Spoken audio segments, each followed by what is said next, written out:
Antibiotics have revolutionized modern medicine, extending the average person's life expectancy by 23 years. In addition to treating infections, these medicines are critical for ensuring the safety of medical procedures like surgery and cancer treatment, during which patients are particularly vulnerable. Although penicillin was first identified by Sir Alexander Fleming in 1928, the golden age of antibiotic discovery was from the mid-1930s to the mid-1950s, when first sulfonamides and then mass-produced penicillin and other antibiotic drugs changed the face of medicine. Even during this so-called golden age, concerns about the impact of misusing antibiotics were already emerging. Scientists first documented an example of penicillin resistance in 1940 and soon warned about the threat this might pose to global public health. Now, in 2024, we are facing a future where we may no longer have any antibiotics that work because of the growing crisis of antimicrobial resistance.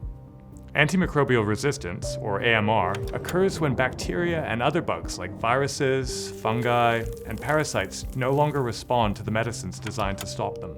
This makes it more difficult, or even impossible, to treat infections. Without further interventions, global deaths resulting from antimicrobial resistance are predicted to reach 39 million between 2025 and 2050. This is the equivalent of 3 deaths every minute. To really understand what a world without antibiotics might look like, we listened to some people's stories about a time before these medicines were widely available. Through these oral histories, we can catch a glimpse of what our reality might become if we don't manage to tackle the challenge of antimicrobial resistance. I was born in Mallow, County Cork, in 1936. I think it must have been extremely frightening for people. If you got pneumonia, you were expected to die, yeah. I was born in Leicester in 1931. I was 5 years old. I caught scarlet fever. Then I must have been taken to an isolation hospital. I was in for over 9 months, so that was very distressing for me. I was born in Ballykinler, County Down, Northern Ireland, 1932. It was a whooping cough, and that was terrible. I had that night and day, non-stop. But my grandmother happened to know someone who had cures for this, and she went out into the kitchen and came back with a plate of sandwiches and said, "Now eat all those now." And after a few days, it went. You relied on the local people, giving you ideas, Before antimicrobial medicines were widely available, people regularly used traditional remedies. However, these weren't always very effective. When I had a cough and cold as a child, my parents went to the chemist shop and got something called cherry bark cough mixture. But they also, a little bit later on, when you could get lemons, gave me lemons and brown sugar and hot water. I was always a bit of a rogue, in the old days. And then I had a fight with a boy and he kicked me with his boot. And I had to go to the hospital and have stitches in. So my granny, she got me into shorts, took me down to the beach, and I done me walk of water up over to almost to the top of my thighs and walked up and down there. And every day I had to do that. And when I came back home, I had to go to the hospital in Chelmsford. And he looked at it, he said, "Wow, that's a lot better. How'd you do that?" And I told him. He didn't believe it. I said, "Yes, salt water." People lived with an awareness that prevention was better than cure, but they also accepted that infections could not be completely avoided. Yeah, when you go to school, especially infants, they were coughing and spluttering all the time. Polio was, yes, it was quite ripe in those days, yes. But you weren't allowed to go swimming, and that was the one I was afraid of.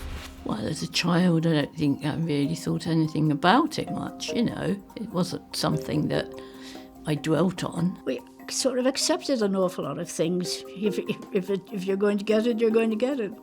Between the 1940s and 1970s, many antibiotics were discovered. This meant that many types of infection that were previously life-threatening became treatable.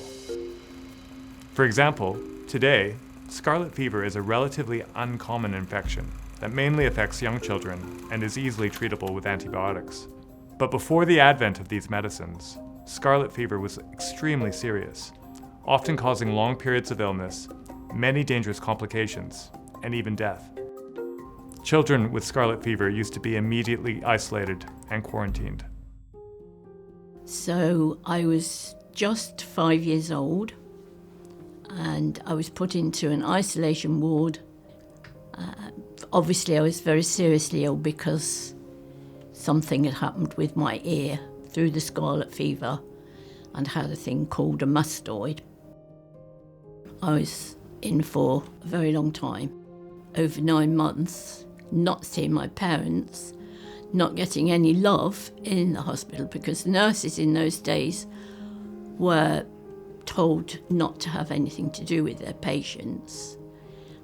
They were not, loving or anything. My parents were only allowed to come to the hospital once a week to see me from an outside window.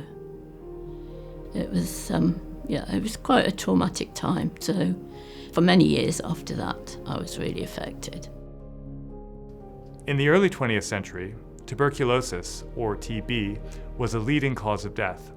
Sanatoriums, institutions that were kind of a cross between a hospital and a resort, were used to manage specific conditions, including TB, before antibiotics were available. They were built to maximize patients' exposure to sunlight and clean air, while also keeping them isolated from the public. For many, and particularly children, this isolation was traumatic. Even when the antibiotic streptomycin was first introduced as a revolutionary treatment for TB, it could only be given as an injection. This meant that patients still had to spend long periods in hospital. Now, there are more antibiotics available that patients can take at home as tablets. I was at boarding school. I got TB there. I felt quite ill. I had a doctor who was very kind, who used to come in with injections every day.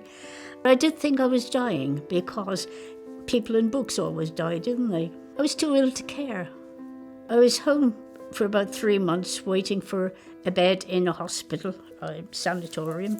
And by that time I was feeling a lot better because streptomycin was kicking in. When I got to the hospital, there were about 10 of us in the ward, and we had a great time. People had stopped dying, and so you didn't have that trauma.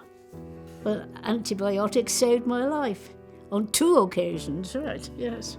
One was the TB and the other was an appendicitis thing which they wouldn't allow me to be operated on because I had TB.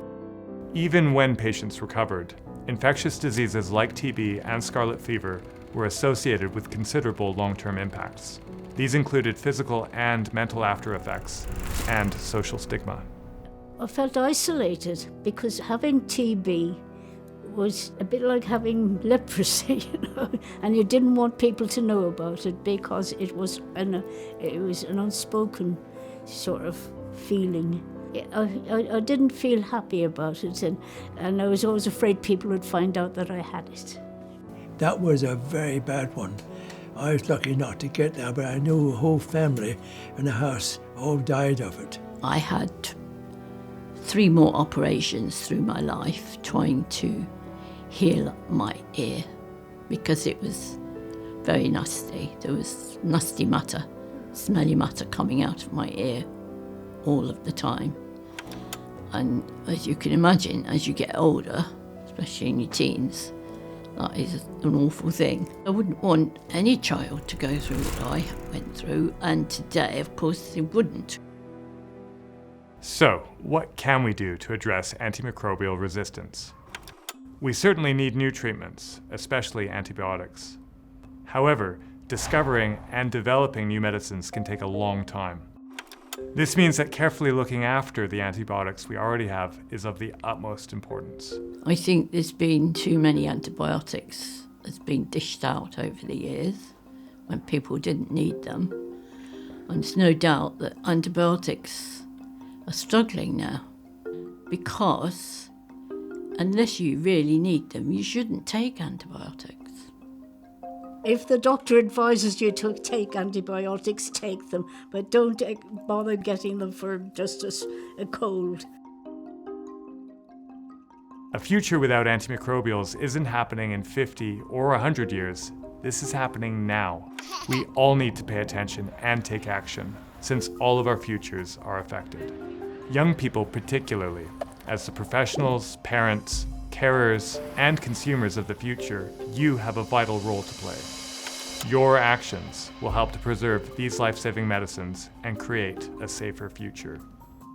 Betty, Etta, and Jim have generously shared their stories in the hope that we never forget what life was like before antibiotics.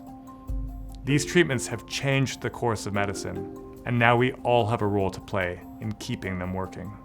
The fact is, I don't think people think about antibiotics now because they don't remember the time from before, and so they just take antibiotics as for granted. I don't, because I think that antibiotics will run out.